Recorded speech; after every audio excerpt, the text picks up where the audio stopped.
భారతదేశ సంస్కృతి సంప్రదాయాలలో భాగంగా సీతారామరాజు స్మారక కళావేదిక ప్రతి ఏటా సంక్రాంతి సంబరాలు నిర్వహించడం అభినందనీయమని ఎమ్మెల్సీ కరి పద్మశ్రీ నారాయణరావు పేర్కొన్నారు. కాకినాడ జేఎన్టీయూ ప్రాంగణంలో సీతారామరాజు స్మారక కళావేదిక సంక్రాంతి సంబరాలలో భాగంగా రంగవల్లుల పోటీలను నిర్వహించారు. కాకినాడ పరిసర ప్రాంతాల నుండి పెద్ద సంఖ్యలో మహిళలు, చిన్నారులు తరలివచ్చి రంగురంగుల రంగవల్లులు ఆవిష్కరించారు. రంగవల్లుల పోటీలకు న్యాయ నిర్ణేతలుగా చిండూరి పద్మ, ఉండవల్లి శ్రీదేవి, కొడాలి ఉమాదేవి, ఉద్గాళ సుబ్బారావు, పి లక్ష్మి, రమ్య వ్యవహరించిన విజేతలను ఎంపిక చేశారు.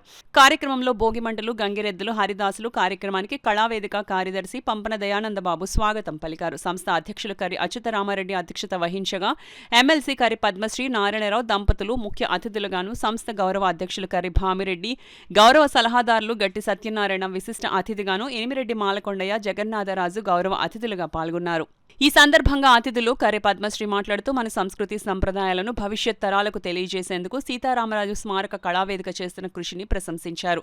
అనంతరం పోటీలలో విజేతలకు బహుమతి ప్రదానం చేశారు. ఈ కార్యక్రమంలో సంస్థ ఉపాధ్యక్షులు ఎస్వీఎస్ఎన్ మూర్తి, Bapiraju, P Perayya Sastry, Nookaraju, BH Varma, Murali, PMV Kumar, Karaka Rajababu, ఎం శ్రీరాములు, వెంకన్నబాబు, బాబీ, వి మురళి తదితరులు పాల్గొన్నారు. అలికి దాని మీద ముగ్గు వేయడం అన్నది సంప్రదాయం. ఇప్పుడు కూడా మనకి విలేజెస్లలో చేయడం జరుగుతుంది. సో ఇవన్నీ అది కూడా దాని వెనకాతలు కూడా రీజన్స్ ఉన్నాయండి.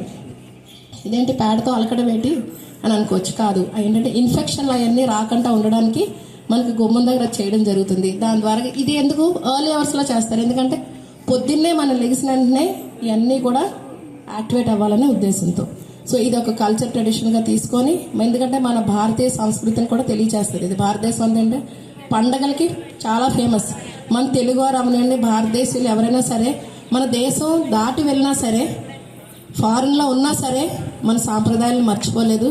అలాగే విదేశీయుల్లో ఎక్కడెక్కడో కూడా సెటిల్ అయిన వాళ్ళందరూ కూడా ఈ భోగి సంక్రాంతిని దృష్టిలో పెట్టుకొని ఈ పండుగలు ప్రపంచం అంతా కూడా చేసుకుంటారు.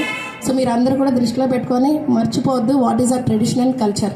అమ్మ ఆడపిల్లలు గుర్తుపెట్టుకోండి, మీరందరూ కూడా మీ తల్లిదండ్రులు చెప్పినట్టు వినాలి. ఓకే, మంచిగా చదువుకోవాలి, మంచి పొజిషన్స్లో ఎదగాలి. ఎందుకంటే మ్యాక్సిమం ఇక్కడ ఉన్న పార్టిసిపెంట్స్ అందరూ కూడా అమ్మాయిలే, గుర్తుపెట్టుకోండి. గారికి అలాగే తదితర ఉద్యోగస్తులకి అందరికీ కూడా నా హృదయపూర్వక నమస్కారాలు తెలియజేసుకుంటున్నాను. మా సంస్థ ఈ అల్లూరు సీతారామరాజు కళావేదిక సంస్థ ఎన్నో సంవత్సరాలుగా ఈ యొక్క సాంప్రదాయాన్ని, సంక్రాంతి సంబరాల పేరిట మన తెలుగు సాంప్రదాయాలని అందరికీ చూపించాలనే ఒక ముఖ్య ఉద్దేశంతో ఈ కార్యక్రమాలు నిర్వహించడం జరుగుతుంది.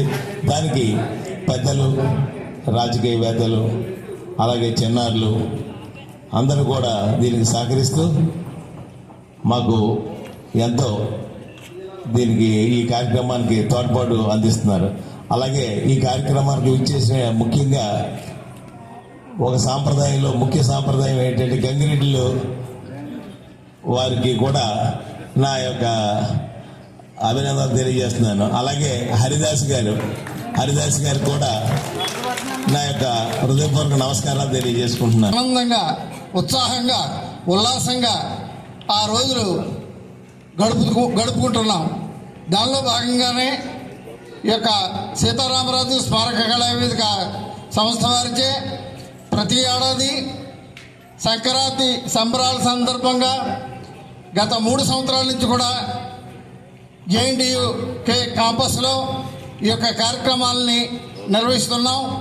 ఈ కార్యక్రమాల నిర్వహణకు తగినటువంటి అనుమతిని ప్రసాదించినటువంటి, అందజేసినటువంటి జేఎన్టీయూ వీసీ గారికి, 50 మంది సిబ్బందికి ముందుగా కృతజ్ఞతలు, ధన్యవాదాలు తెలియజేసుకుంటున్నాం. 50 మంది పెద్దలు, ముఖ్యంగా ఆ సంస్థ అధ్యక్షులు చాలా ఆనందంగా ఉంది. ఇప్పుడు అంతరించిపోతున్న కళలు ఇది ఒకటి. ముఖ్యంగా మేము అందరూ కూడా పల్లెటూరు నుంచి వచ్చాం కాబట్టి అక్కడ పండగ నెల ప్రారంభమైన నుంచి కూడా ముగ్గుల కార్యక్రమం మొదలుపెట్టేవారు. ఇప్పుడు ఆ రోజుల్లో అప్పుడు ఏంటంటే పేడతో కలిపి కళ్ళాపు చల్లడం, దాని ముగ్గులేయడం చాలా ఆరోగ్యకరమైన విషయం. అది నెల రోజులంతా కూడా వేసేవారు, ఎంతో చక్కగా వేసేవారు, అంత బాగా ఉండేది. అటువంటిది ఆ కళ ఇప్పుడు వేళ అంతరించిపోయింది. ఏదో వేసాల పేరుకి వేస్తున్నారు తప్పితే ఇంటి చుట్టూ వేయలేకపోతున్నారు. అటువంటిది ఈవేళ ఆ కళ మళ్ళీ గుర్తు తెచ్చుకుని జరపడం అనేది సీతారామరాజు కళా పరిషత్ ద్వారా జరగడం అనేది కూడా నేను చాలా సంతోషిస్తున్నాను.